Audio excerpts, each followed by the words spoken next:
I would like to welcome Dr. Reed Geisler. We are very, very fortunate to have him with us. He was the moderator for the Discord server for anesthesiology applications this last application cycle. Welcome, Reed. Can you please introduce yourself briefly for? Hi, so I went to Ohio State for medical school, graduated in the year 2022. I'm currently a surgery intern at Mount Sinai, and I'm heading to Yale for a CA1 spot this July. I feel fortunate to happen Mhm. to know the person who ran the Discord, the infamous Discord server. How did you find yourself in this position to moderate it? Sure. So it started around March of 2021. So that's around when I joined the cycle actually for the first cycle that I was applying to in anesthesiology. It had already been made by someone at that point. I'd started to be quite active because I had finished out my third year and I had a bit more time to spare. And over the course of the next few months, I was someone that was fairly active. I tried to help kind of dissipate certain arguments that had happened or try to assuage certain people's concerns over time. And the person that had created that server found that they were very, very occupied for a while. So they added me on as the moderator to help them for that cycle. When unfortunately I didn't match with the last cycle because I'd been too active and I was one of the moderators for that previous cycle, I was one of two people that agreed to create the Discord for this upcoming year. So that's how I found myself in this position where now I was one of two moderators for this cycle as well as for the previous cycle for Discord. Wow. So you Mhm. mentioned that you were chosen because you were kind of intervening during some arguments that were going on, Mhm. and you had to assuage certain concerns. Yeah. What were some of the challenges that you found running the server? Well, I find so in the server, I actually just double checked how many people there are on the server this morning just to prepare for this interview. And there are a current total of 4,475 accounts. So that includes current applicants, includes certain residents, it includes people applying into next year. And in any large group of people, you'll find that, the vast majority of them will be completely nice, normal, decent people, but there'll always be that maybe 5% or so of people that are a bit more troublemakers. So I'd feel that while the vast majority of interactions were, very collegial, it was very productive in terms of having, information available for applicants. That's ultimately what the point of the Discord was. There would occasionally throughout the year be arguments about, you know, how much should step scores matter? How much should other holistic matters factor? How much should certain extracurriculars or aways matter for programs? How much should signals matter? Just kind of the sort of thing where when applicants argue among themselves about details like that, everyone has their own individual biases. Programs might have their own individual preferences about how much they value or weight those certain factors. And just trying to have a reasonable, more detached perspective of just trying to do the best you can. In the end, the best program out there is the one you match to. Just trying to be as supportive and reasonable to people as possible in terms of, we're all going through this stressful process together, and let's just try to be supportive to each other. So you mentioned that there were arguments that Mhm. you had to intervene in about things like the importance of signals or the importance of step scores. That's interesting that that would lead those kinds of questions will lead to so much acrimony. I'm guessing it just is a reflection of how stressed out all of the applicants were. Can you give an anecdote? Obviously, not naming names. We don't want to dox anyone here. Mhm. About how one of these seemingly, benign or objective topics could lead to the kind of argumentation that would need someone to moderate or intervene. Sure. One particular circumstance was someone that had been targeted. I don't want to give their exact name or their exact situation, of course, to allude to that specific circumstance. But what we found was the person that targeted him, like they had posted a picture of him, so it was definitely known that they did, in fact, know who this other person was. Um, they knew not because of any kind of security leak within Discord. They knew because that other person had posted a picture of their own interview setup, so they had known okay, they happened to see them on an interview day or an open house because they knew what their background looked like, so they knew who they were. Um, from that point, that itself wasn't a concern, but it was when they kept alluding to that. I'd have to remove specific comments that stated, basically who that person was. I gave several reminders to that person that, I was trying to respect their privacy, make sure people are anonymous if they choose to be. And unfortunately, in that particular individual, I did have to uh, remove eventually because they kept, unfortunately, making this person feel very uncomfortable. As far as a broader topic that required more, that was more a matter of just generally bringing about acrimony, would be something like, as the interview cycle has stayed virtual, arguably something that's been more important for a lot of programs when reviewing applicants is like, who do they actually know, which can be, their home students or their away students.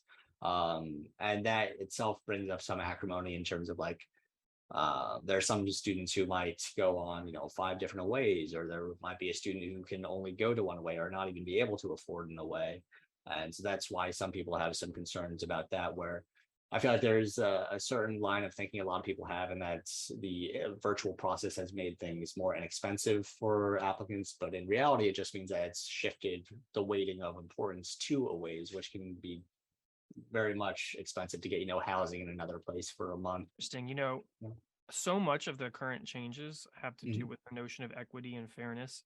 And you bringing up the arguments about the value of aways and the cost Mhm. of aways, I think shows some of the unintended consequences. We think that we're really leveling the playing field, but any population who's fighting for a limited resource is going to find some other ways to change that level playing field. And yes, it does cost a lot to do aways, and I think it would be foolhardy to think that those aren't providing an obvious advantage. I know from my experience as a program director, someone who spends a month with you tells you so much more about themselves than you can get over an interview, virtual or in person. Why do you think so many applicants utilize a resource like the Discord server? It's changed in the Mhm. past. You had SDN, you had the Google spreadsheet. Now it seems to have moved primarily to Discord. Why do you think Discord's so popular? So I think that it's a matter of a few different reasons. Those were all like very useful resources, the spreadsheet and SDN. And I think that the Discord is kind of similar to the Student Doctor Network in that you have this kind of pseudo anonymous kind of persona, that there's a persistent account. If like one person is, commenting a whole bunch of things, and you can know whether or not to trust them partially based on that, because they have a track record of, being very active in the Discord, versus something with the spreadsheet where it's very, very active. It's extraordinarily good in terms of organization, but you don't know who's editing which cells. It is completely anonymous. And actually, later in the cycle, there was some vandalism on that spreadsheet that repeatedly kept happening. And I think that that was part of the reason why people started moving from primarily the spreadsheet to primarily the Discord. I'd say the other thing that's a bit more of a positive is that, as everything has gone or was virtual, at least for the last couple of years, especially as a result of COVID, people do want to, have some aspect of community and some aspect of, getting to know the other people that they're going to potentially be, interns and residents with. And how that's come across is actually at both the last couple of ASA meetings, there have been large groups of people that were like met each other through the Discord that, did some events in the local city, both in San Diego a couple of years ago and in New Orleans, like just this last ASA meeting. There's a lot of like community people private message each other and get to know each other afterwards. I know I'm still in contact with quite a few people I met from even that first cycle when I was moderating. A lot of interactions are collegial. There's other parts of the Discord that aren't even really dedicated more towards professionalism and things, but more towards just, other hobbies or books or other interests people have. They just want to talk about just for fun.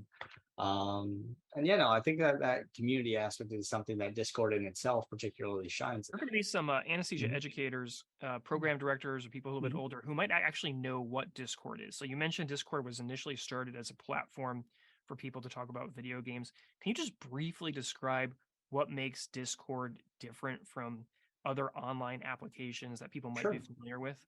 Of course. So to compare it again, something like Student Doctor Network, that is itself an internet forum. So that's like board messages where there'll be like a specific thread with a subject line, and then people individually posting under that topic sequentially after each other. Discord is kind of like that, where you'll have a particular header that will be dedicated to a certain subject. Like there's one for application discussion, or there's one for talking about um, preparing for ASA. And it's not quite as, I'd say, formal looking as like a website or a thread. It's more like kind of like a text chain within those certain different headers.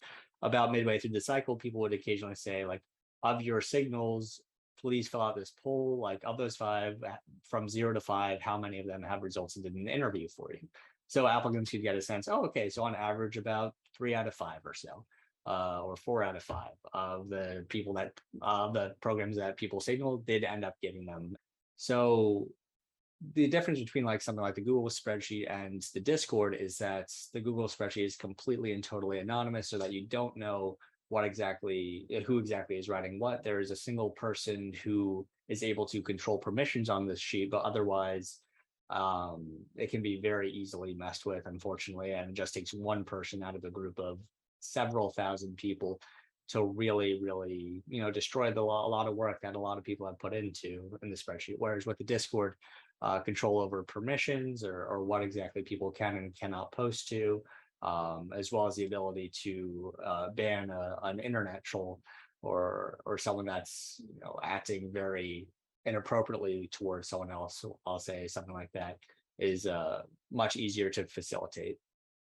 That's great. So it sounds like Mhm. it has some powerful tools providing information for you guys that you probably wish we as program directors um, or the ACGME would be able to give you about what's happening in real time. I think that some of the statistics you guys are getting in real time will probably be reflected Mhm. later on as we collect data after this interview cycle utilizing signals.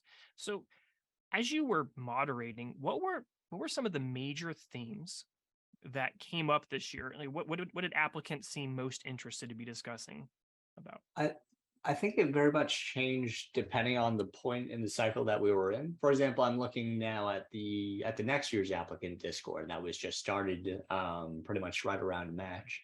And right now, a lot of them are concerned about preparing for a ways.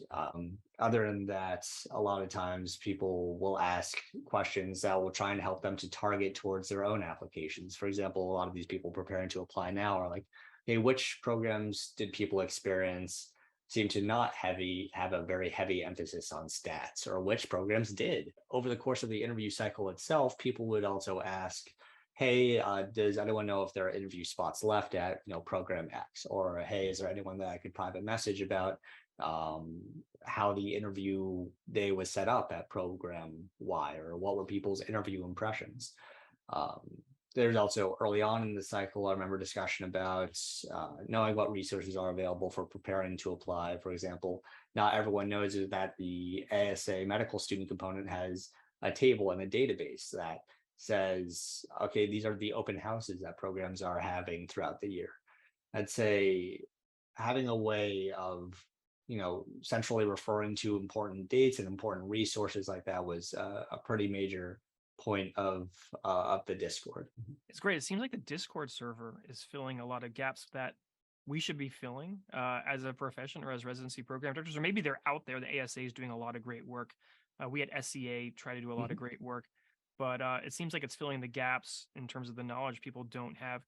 So you mentioned that a lot of the discussions or themes were time specific, Mhm. as in where you were in the application cycle. But how about using the factor of time, maybe this year, given what's unique about anesthesiology applications or challenges in applying to anesthesiology this year as compared to past years? What were some of the themes that you Uh, think dominated? I think the big one was, how have people's experience been with the supplemental application and with signals? For example, um, did someone regret or were they happy with the geographic regions they signaled? Did they have much of an impact in terms of what programs they actually sent a signal to, especially given we only had 5 this past year? What Uh, you say is really mhm, interesting, and this might be a chance for me, for us mhm. as programmers to get some feedback. How did people feel about the signals? Or did they regret how they used them? Geographic? What were some major discussions you can recall that would give us feedback about some of the changes and how Sure. it impacted applicants? Yeah, I'd say like anything else, it varies a lot in terms of directly, what people thought. It's hard to summarize exactly, the thoughts of thousands of applicants. But in terms of the number of signals, I think it was a pretty common conception that 5 was definitely on the low end, that people do wish that they could have signaled more places. Especially there were also, it's common experience people have across the interview cycle that, the places they ranked at the end didn't necessarily align with the places that they had signaled at the beginning. There are a lot of programs that people learn more about or priorities shift over the course of the application cycle. But I'd say in general, most people were happy with the programs they had at least chosen to signal initially. As far as geographic signaling was concerned, that I think the primary complaint was in terms of how the borders were done. It was a little bit interesting in terms of, I remember there was like one giant region for like the Mountain West, but the number of programs that were distributed in each region was very variable.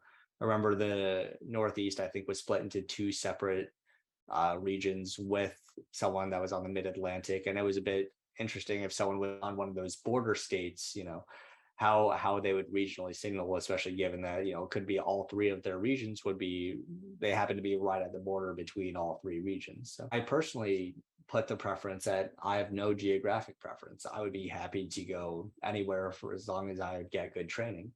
And I found that my interviews where I was offered, about half of them were either where I was from originally in Connecticut, where I grew up, or where I went to medical school in Ohio.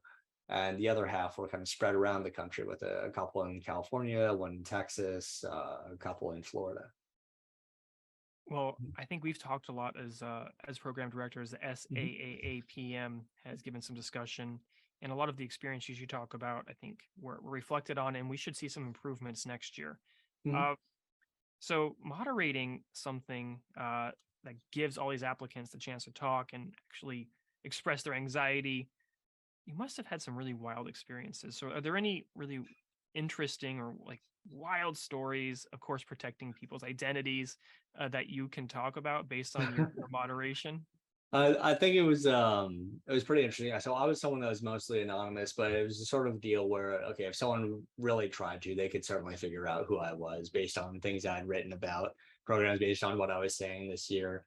So like this current intern year, for example, a couple of the current anesthesiology interns at the institution where I am were like, hey, wait a minute, you're this guy, right? Like you were the person that moderated our like Discord cycle last year, right? So I was recognized a few times during my actual intern year. That was a bit funny. Also at ASA, a couple people recognized me, which was also kind of an interesting experience. So you've matched. Congratulations! You didn't Thank just you. match; you matched phenomenally.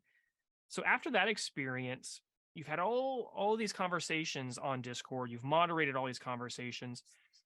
What are some of the major misconceptions that you think applicants have throughout the cycle that you can now identify after having gone through it? I think it depends at what point the applicant is in their own sort of journey. I'd say there are a lot of people that are like M2s and M3s that think, oh, prestige matters above everything, where it doesn't, especially not in anesthesiology. I'd say it's kind of like it's more the best program for someone, at least in my own opinion, is just where they'll be happy and where they're confident they'll get strong training. And thankfully, you know, all supervisory societies seem to be doing well in terms of making sure that the programs that are accredited for anesthesiology, everyone's hitting their numbers, everyone's getting their reps in, everyone's producing, great anesthesiologists. So the misconceptions applicants have early on is, how much they should weight something like, doximity rankings or something to that effect, where it's the sort of thing where it really will not make you happier in the end if you go to like the number one program versus the number 100. Well, matter more is, are your co-interns and co-residents people that you'll actually be happy with? Is this an area that you think that you're going to be happy? In general, I'd say the where a lot of people shift from the start of the application cycle towards the end of the application cycle is how much they actually value the prestige of the programs that they're applying to. Where does someone think that they will actually be happy? Where does someone think that they will be successful? We're Mhm. talking about values, and that's Yeah, interesting. It's very subjective. yeah. Did you see any misconceptions along what we call like more like objective parameters, Sure. misconceptions about process, misconceptions about what can I do or not that increases my odds, importance of Oh, aspects of their okay. application? Were there things that people came in with where you can say not value based but factually based? This seems to be a major misconception. I think common misconceptions. I've been told, oh, med school grades don't really matter. Just focus on step scores. maybe do some research, etc. Where I was actually told, when I was reapplying that, the fact that I was in sort of a lower quartile in my MSPE was something that programs did take issue with. So it is something that unfortunately does matter to quite a few programs. Step scores, yeah, I mean, now that step one is pass fail and everything's kind of put onto step two, it's questionable how much programs will or won't value that. But in general, it seems like now that pressure is just laid straight on to step two. It varies a lot, also in terms of how much a ways mattered for certain We're programs. talking about, Mhm. maybe people had misconceptions about what programs were valuing. And you're Oh right, yeah. with the change to pass fail, I think it's probably also those misconceptions could be related to the fact that things are shifting with Mhm. with step one becoming pass fail and maybe an increased emphasis on clinical rotation grades. So we're talking about program values, but maybe we have misconceptions about applicant values. So Yeah. through moderating the server, what do you feel are some of the big values? And there's gonna be some heterogeneity, but some of the main values expressed by the applicants with whom you interacted. When I say values, I mean Mhm. like the things they're placing emphasis on when they're looking for programs. I think that when it comes down to especially ranking the programs that someone's interviewed with, it will come down to figuring out from the residents themselves, like, is this a place where if you had to go through residency again, would you go through it here again? Or would you try to go somewhere else? Would you value something differently? Would you want to go to a different region? Would you want to go to someplace that's stronger in certain aspects? And I think that something that programs do have access to, but not many program directors share at interview are kind of like those resident survey numbers, where it's kind of like saying, okay, how satisfied are your residents with your program? And I think that seeing those kind of numbers at certain programs is a way that really is a way that program directors can provide some sort of reassurance without just saying, oh, the best thing about our program is the people. It's a way of actually showing data that can kind of back up that claim. You can say how much your residents actually do like their training, how much they are satisfied with their own training. Maybe identify the areas that they're currently working on. Like Saying that, that yeah. the applicants, some of they value Mhm. getting real information about resident satisfaction. I Yeah, guess let me dial it back. We talk about generational values. sure. Are there any things that you noticed, like in general, and of course there's heterogeneity, like major things that people were looking for? I'll throw out some examples, like maybe work-life balance is very important for me, or the opportunity to achieve moonlighting money. Yes, I would say moonlighting is something that was very commonly brought up in the Discord. Average hours was something that was brought up periodically, but there was always a discussion of, especially from current residents actually that are in the Discord, saying, some people just have different practices in terms of how they log hours. In general, you'll all be expected to work in your anesthesia years in most programs somewhere around 60 hours a week. However, if there are major deviations from program from that number, then that would be something like worth, investigating potentially. I'd say another thing could be a concern of like our residents relieving CRNAs or our CRNAs relieving residents kind of discussion, which is always something that's brought up about trying to figure out the differences in cultures in certain departments and programs. Um, but yeah, I'd say work-life balance is something that I think was brought up multiple times in the Discord. So I guess I would go one more step. Your experience moderating, what do the kids want? What do you think in general applicants are saying? These are big values. These are the things we want. And of course, people are all different. But if you could give a couple or three main values that applicants that you encountered were looking for in general. I would say strong training, work-life balance are the people that are, families in the program, for example, moonlighting. Those three, I think, would be probably among the most common, different caveats. Well, I appreciate your time and you've been very generous. I know you're currently a surgery intern, so I also appreciate your team getting you some time off. The last question. So after this experience, do you have any advice for programs or directors, based on interactions you've had with medical students applying? Like, how can we better meet their needs? What are we missing in terms of information we're providing or recognition of what they are looking for and need from us? I'd say honestly, people would probably be happier with people that are, you know, more people that are either current residents or otherwise involved with programs engaging with them either on the Discord or having more open houses or that kind of resources where people are able to, find out more specific information about their own programs or have someone that they're available to private message or direct message through a platform like Discord to find out a bit more information. And that's where, something like Discord kind of shines. I'd say more in general, in terms of applications and application cycles. I was thinking sometimes this cycle about the movie Moneyball, which is about, kind of the Oakland A's, I think like 2002 season where it was about how the Oakland A's, who is very like under-resourced team, managed to get, I think it was something like 20 games in a row they won and how they completely organized their strategy. And it was making me think about the application cycle in terms of, okay, the recommendation has always been, get the highest step one score you can, get the highest step two score you can, and programs will see and value that. And it makes me wonder, if programs do diversify their own kind of interests and sort of diversify what they themselves look for. There are a lot of wonderful diamonds in the rough there. I can think of course, I'm selfish thinking of my own experience where my own weaknesses were in terms of like step score, my med school grades, but I was very strong in other respects.